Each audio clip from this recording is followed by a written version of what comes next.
স্বাগতম। আজ আমরা মায়া সভ্যতার এক গভীর জগতে ডুব দেব, তবে কোনো সাধারণ ইতিহাস বইয়ের পাতা থেকে নয়, বরং একটা মাত্র পাথরের ফলক, মানে একটা স্টেলাকে কেন্দ্র করে। ভাবা যায় একটা পাথরের গায়ে খোদাই করা নকশার আড়ালে লুকিয়ে থাকতে পারে একটা গোটা সভ্যতার সৃষ্টিতত্ত্ব, তাদের বীরদের গল্প, এমনকি মহাবিশ্ব নিয়ে তাদের পুরো দর্শন। একদমই তাই। এই একটা পাথরই যেন পুরো মায়া জগতের একটা দরজা খুলে দেয়। এটা শুধু একটা শিল্পকর্ম নয়, এটা একটা জীবন্ত দলিল। আজকের আলোচনায় আমাদের লক্ষ্য হল এই পাথরের গায়ে খোদাই করা গল্পগুলোকে পাঠোদ্ধার করা, আর তার মাধ্যমে মায়া সভ্যতার আত্মাকে অনুভব করা। মানে এটা অনেকটা একটা মহাজাগতিক ধাঁধা সমাধান করার মতো। দারুণ। চলুন তাহলে ধাঁধার প্রথম অংশটা দিয়ে শুরু করি, সৃষ্টির রহস্য। সূত্র বলছে মায়াদের যে পবিত্র গ্রন্থ পোপর ভু, সেখানে নাকি এক অদ্ভুত সৃষ্টির গল্প আছে। দেবতারা মানুষ তৈরির আগে বেশ কয়েকবার ব্যর্থ হয়েছিলেন। ব্যাপারটা ঠিক কি? হ্যাঁ, এবং এই ব্যর্থতার গল্পটাই সবচেয়ে আকর্ষণীয়। মানে সৃষ্টির শুরুতে যখন চারিদিকে শুধু জল আর আকাশ ছিল, দেবতারা চাইলেন এমন জীব তৈরি করতে যারা তাদের নাম স্মরণ করবে, তাদের সম্মান জানাবে।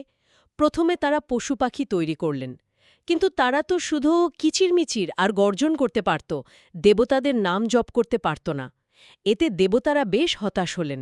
তার মানে দেবতারা শুরুতেই সর্বশক্তিমান ছিলেন না, তাদেরও পরীক্ষা নিরীক্ষা করে শিখতে হচ্ছিল।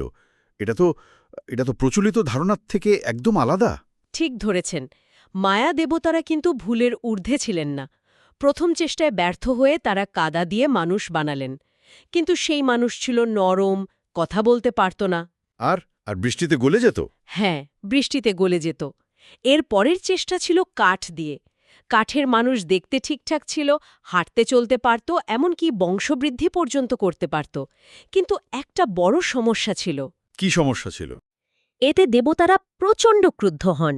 তারা তখন এক বিশাল বন্যা আর গরম রজনের বৃষ্টি পাঠিয়ে সেই কাঠের মানুষদের ধ্বংস করে দেন।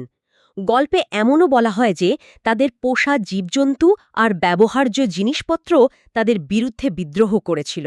অবিশ্বাস্য। তাহলে এতবার ব্যর্থ হওয়ার পর তারা কি করলেন? দেবতারা কি হাল ছেড়ে দিয়েছিলেন? এখানেই গল্পের সবচেয়ে সুন্দর অংশটা আসে। না, তারা হাল ছাড়েননি।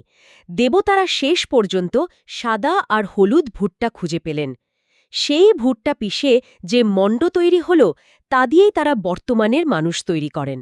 এই মানুষরা ছিল বুদ্ধিমান, তাদের স্মৃতি ছিল, আর সবচেয়ে বড় কথা, তারা দেবতাদের প্রতি কৃতজ্ঞ ছিল।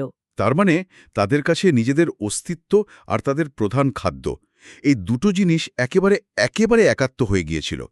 এটা তো প্রকৃতির সাথে এক অবিশ্বাস্য সংযোগের ইঙ্গিত দেয়। একদম। এই কারণেই মায়া রাজারা নিজেদের ভুট্টার মানুষ বা মেইস পিপলের বংশধর মনে করতেন।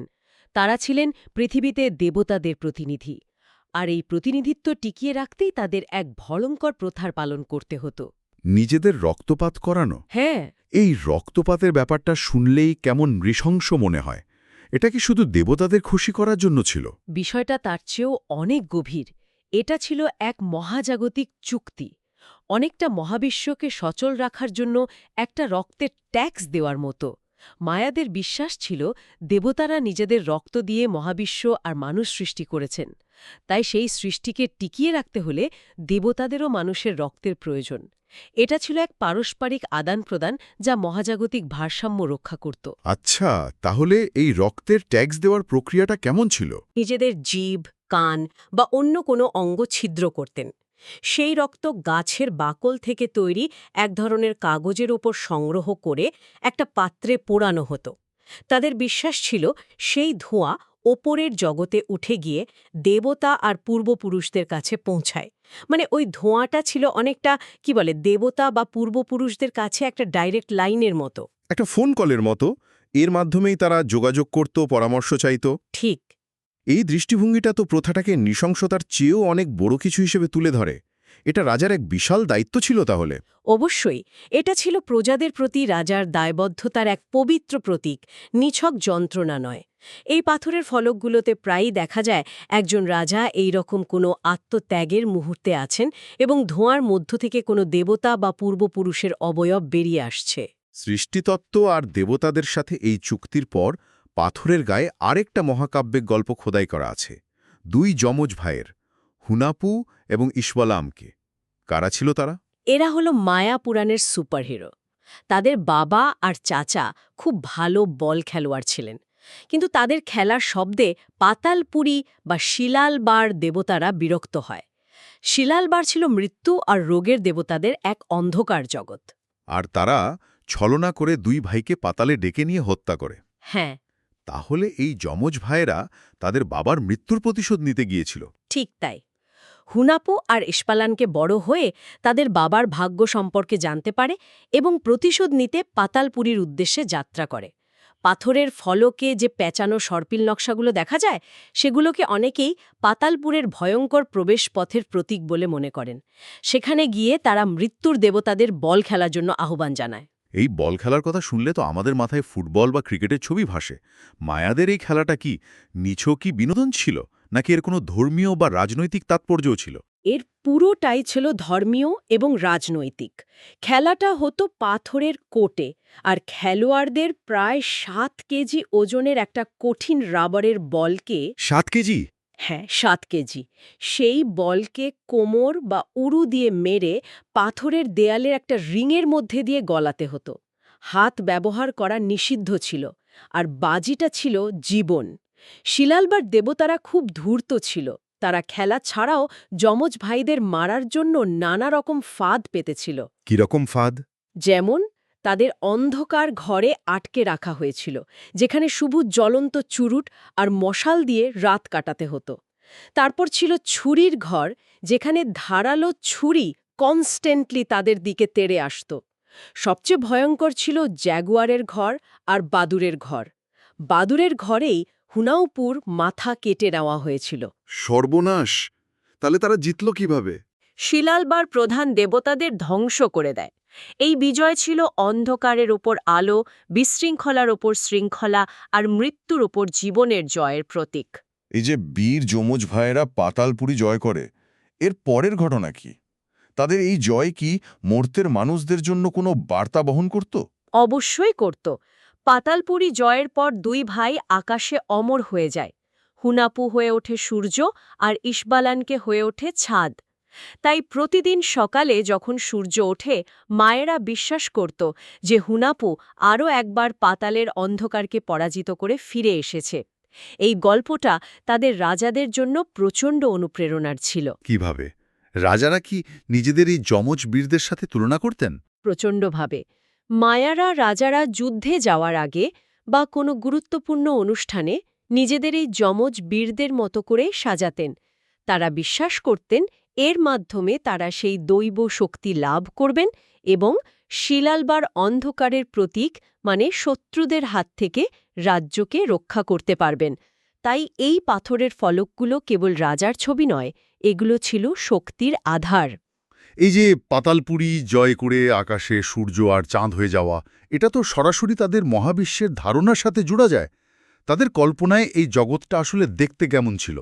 এই জীবন বৃক্ষের ধারণাটা কি? খুব সুন্দর একটা সংযোগ। মায়াদের কল্পনায় মহাবিশ্বের কেন্দ্রে ছিল এক বিশাল সিব্বা বা জীবন বৃক্ষ। এই গাছটা অনেকটা একটা কসমিক এলিভেটরের মতো।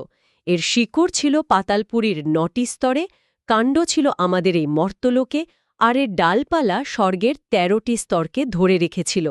আত্মা, দেবতা, মানুষ সবার যাতায়াতের পথ ছিল এই গাছ। পাথরের ফলকে যে লম্বা এবং ছড়ানো রেখাগুলো দেখা যায়, তা এই জীবন বৃক্ষেরই শৈল্পিক রূপ। তার মানে রাজারা নিজেদের এই মহাজাগতিক বৃক্ষের রক্ষক মনে করতেন? ঠিক তাই। তারা ছিলেন মানুষ আর দেবতাদের জগতের মধ্যে সংযোগ রক্ষাকারী। তারা বিশ্বাস করতেন যে যদি এই বৃক্ষ ক্ষতিগ্রস্ত হয়, তাহলে মহাবিশ্বের ভারসাম্যই নষ্ট হয়ে যাবে। রাজার রক্তপাতের যে প্রথার কথা আমরা বলছিলাম, সেটাও ছিল এই গাছকে পুষ্ট করার একটা উপায়। আর সময়ে মায়াদের ক্যালেন্ডার তো জগৎ বিখ্যাত। এই পাথরের ফলক কি সেই সময়ের হিসাবও রাখত? এক কথায় হ্যাঁ, এই ফলকগুলো এক একটা মহাজাগতিক ঘড়ি। মায়ারা বিশ্বাস করত সময় মানে এটা সরল রেখায় চলে না, বরং একটি বৃত্তের মতো বারবার ফিরে আসে। তাদের কাছে ইতিহাস ছিল ভবিষ্যৎবাণী করার একটা উপায়, কারণ যা একবার ঘটেছে তা আবার ঘটবে। তার মানে এটা আমাদের সাধারণ ক্যালেন্ডারের মতো নয়, যা শুধু দিন বা বছরের হিসাব রাখে। এটা যেন মহাবিশ্বের একটা বিশাল ওডোমিটার, যা সৃষ্টি আর ধ্বংসের একটা বিরাট চক্রকে পরিমাপ করত। চমৎকার উপমা, ঠিক তাই। তাদের লং কাউন্ট ক্যালেন্ডার প্রায় ৫,১২৫ বছরের এক বিশাল চক্রের হিসাব রাখত। এই ফলকের গায়ে খোদাই করা প্রতিটি বিন্দু বা রেখা আসলে সময়ের একটি একক, যা হয়তো কোনো রাজার জন্ম, সিংহাসনে বসা বা মৃত্যুর দিনকে মহাজাগতিক প্রেক্ষাপটে স্থাপন করত। এটা অনেকটা বলার মতো যে অমুক রাজার জন্ম হয়েছিল মহাবিশ্বের এই বিশেষ মুহূর্তে। সময়ের হিসাবটা তো তাহলে তাদের কাছে শুধু দিন গোনা ছিল না, একটা পবিত্র ব্যাপার ছিল। অনেক বেশি কিছু ছিল। তারা শুক্র গ্রহের চক্রাকার গতিপথ দেখে যুদ্ধের দিনক্ষণ নির্ধারণ করত, কারণ শুক্র ছিল যুদ্ধের দেবতা। তারা এমনকি হাজার হাজার বছর আগে মিল্কি ওয়ে গ্যালাক্সির কেন্দ্রবিন্দু সম্পর্কেও ধারণা রাখত। এই গভীর মহাজাগতিক জ্ঞান আর সময়ের চক্রাকার ধারণা তাদের জীবনের প্রতিটি দিককে নিয়ন্ত্রণ করত। আমরা সৃষ্টির গল্পে ভুট্টার গুরুত্ব দেখেছি। রাজারাও নিজেদের ভুট্টার মানুষ ভাবতেন। এই ভুট্টা দেবতা বা মেজ গডের ধারণাটা কি আরও গভীরে যায়? অবশ্যই। ভুট্টা দেবতা ছিলেন জীবন, মৃত্যু এবং পুনর্জন্মের চূড়ান্ত প্রতীক। তার জীবন চক্রটাই দেখুন। বীজ হিসেবে তাকে মাটির নিচে, অর্থাৎ পাতালে যেতে হয়। সেখানে তিনি অন্ধকারের দেবতাদের পরাজিত করেন, অর্থাৎ অঙ্কুরিত হন, এবং তারপর নতুন জীবন নিয়ে মাটির ওপরে, অর্থাৎ মর্ত্যলোকে ফিরে আসেন। মায়াদের কাছে এই প্রক্রিয়াটা ছিল মানুষের আত্মার যাত্রার প্রতিচ্ছবি। তার মানে কোনো রাজার মৃত্যুর পর তাকে ভুট্টা দেবতার মতো করে সাজানোর অর্থ ছিল তার অমরত্ব এবং পুনর্জন্ম নিশ্চিত করা। এটা তো খুব আশাবাদী একটা ধারণা। একদম। তাই যখন কোনো রাজার মৃত্যু হতো, তারা ভাবত না যে সব শেষ। তারা ভাবত রাজা এখন ভুট্টা দেবতার মতো পাতালপুরীর ভেতর দিয়ে এক মহাকাব্যিক যাত্রা শুরু করেছেন এবং জয়ী হয়ে ফিরে আসবেন। এই পাথরের ফলকটি হয়তো কোনো প্রয়াত রাজার সেই পুনর্জন্মের কাহিনীই বলছে। এটি শুধু অতীতের কথা বলছে না, ভবিষ্যতের প্রতিশ্রুতিও দিচ্ছে। প্রকৃতির সাথে তাদের যোগাযোগটা তাহলে ছিল খুবই গভীর। এই পাথরগুলো কি নিশখী খোদাই করা ফলক ছিল, নাকি এর চেয়েও বেশি কিছু? প্রার্থনার মাধ্যম হিসেবেও ব্যবহৃত হতো, কারণ বৃষ্টি ছাড়া ভুট্টা ফলবে না, আর ভুট্টা ছাড়া জীবন চলবে না। এই পাথরগুলোকে তারা জীবন্ত সত্তা বলে মনে করত। তাদের বিশ্বাস ছিল প্রতিটি পাথরের ভেতরে একটা আত্মা বা ছুলেল বাস করে। তাই বিশেষ দিনে তারা এগুলোকে সুগন্ধি ধূপ আর রক্ত দিয়ে খাওয়াত বা পবিত্র করত, যাতে পাথরগুলো জেগে ওঠে এবং তাদের সাথে কথা বলে। তাহলে একটা পাথরের টুকরো থেকে আমরা মায়াদের সৃষ্টিতত্ত্ব, বীরত্বগাথা, মহাবিশ্বের ধারণা এবং জীবন মৃত্যুর দর্শন সব কিছুরই একটা পূর্ণাঙ্গ চিত্র পেলাম। সবকিছু যেন এক সুতোয় বাঁধা। এটাই সবচেয়ে গুরুত্বপূর্ণ বিষয়। মায়াদের কাছে শিল্প, ধর্ম, জ্যোতির্বিজ্ঞান আর শাসন ব্যবস্থা কোনোটাই আলাদা কিছু ছিল না। সবকিছুই ছিল এই মহাজাগতিক নাটকের অংশ। এই ফলকটা আমাদের শেখায় যে প্রাচীন মানুষেরা প্রকৃতির এবং মহাবিশ্বের সাথে কতটা একাত্ম হয়ে বাঁচত। এটা কেবল ইতিহাস নয়, এটা একটা জীবন দর্শন। সত্যি অসাধারণ। আমাদের শ্রোতাদের জন্য যদি শেষ একটা ভাবনা দিয়ে আজকের আলোচনা শেষ করতে হয়, সেটা কি হবে? মায়ারা বিশ্বাস করত যে সময় চক্রাকার এবং প্রতিটি ধ্বংসের মধ্যেই নতুন সৃষ্টির বীজ লুকিয়ে থাকে। তাদের লং কাউন্ট ক্যালেন্ডারের একটি বিশাল চক্র ২০১২ সালে শেষ হয়েছিল, যা নিয়ে অনেক ভুল ধারণা ছড়িয়েছিল। কিন্তু মায়াদের কাছে এটা ধ্বংসের দিন ছিল না, ছিল একটা চক্রের শেষ আর নতুন আরেকটা শুরু। আজ যখন আমরা জঙ্গলের গভীরে তাদের রেখে যাওয়া এই বিশাল শহরগুলো দেখি, যা প্রকৃতির নিয়মে আবার ঢেকে যাচ্ছে, তখন একটা প্রশ্ন জাগে। এত উন্নত মহাজাগতিক জ্ঞান, এত নিখুঁত গণিত থাকার পরেও যদি তাদের সভ্যতা প্রকৃতির চক্রে হারিয়ে যেতে পারে, তাহলে আমাদের নিজেদের সভ্যতার স্থায়িত্ব নিয়ে প্রশ্ন তোলাটা কি খুব অযৌক্তিক? আমরাও কি সময়ের আরেকটা চক্রের অংশ, যা শুধু এক নতুন পুনর্জন্মের অপেক্ষা?